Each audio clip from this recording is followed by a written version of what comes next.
Hey everyone, and welcome to episode 2 of Ask Howler.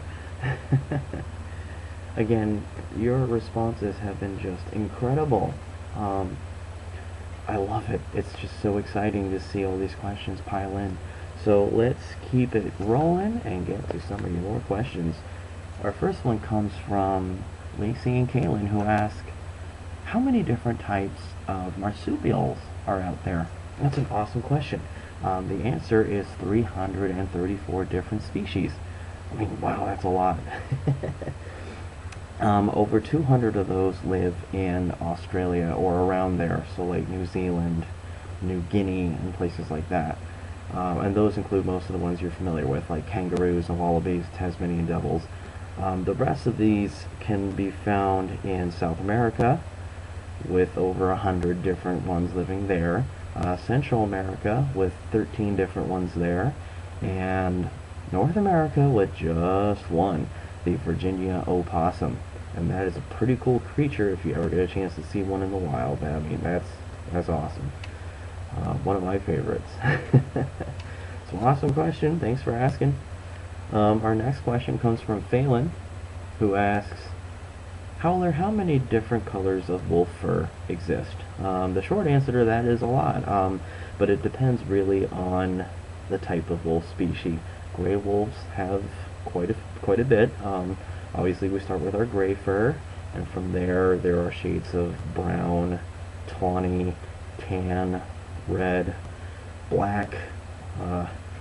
The only color that gray wolves don't tend to have is a pure white color. We can have an off-white, like what I've got, kind of a cream color.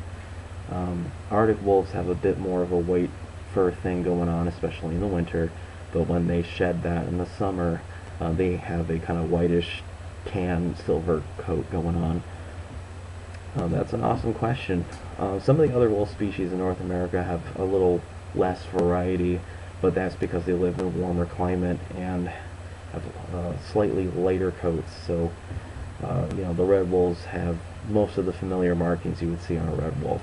Lots of red. Great question. Thank you, Phelan. Our final question actually comes from a mascot in the Rochester, New York area.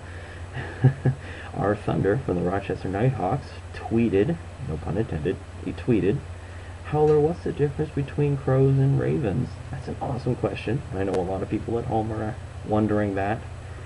So let's start with ravens. Ravens are huge. They're big. They're about the size of a red-tailed hawk. So they're massive. Ravens usually live in pairs. The only exception to this is after they've raised a family, sometimes the young will hang around for a little while, so you might see 3 or 4 of them.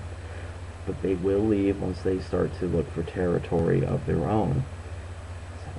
Ravens also, they croak. They don't sing, they don't chirp, they croak.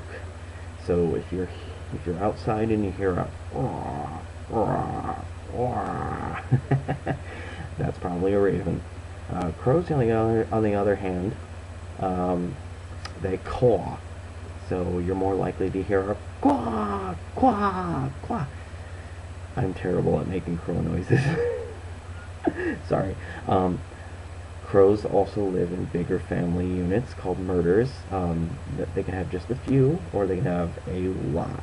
Some of the big flocks of crows I've seen have had tons, just tons. And crows are smaller, much smaller than ravens. Maybe only, about that big. But both birds are extremely intelligent. A lot of people, scientifically, they're saying that they are some of the smartest birds in the world. They know how to use tools. They know how to imitate the human voice. In fact, they can even pass down information from generation to generation in their little bird family. And that alone is pretty amazing. It's just incredible to see that. So those are some amazing questions, everybody. Thank you so much for submitting these. We're thinking of doing this video series maybe once or twice a week, depending on how many questions come in at one time. So I encourage you to keep howling these questions at me. I love it. This is great.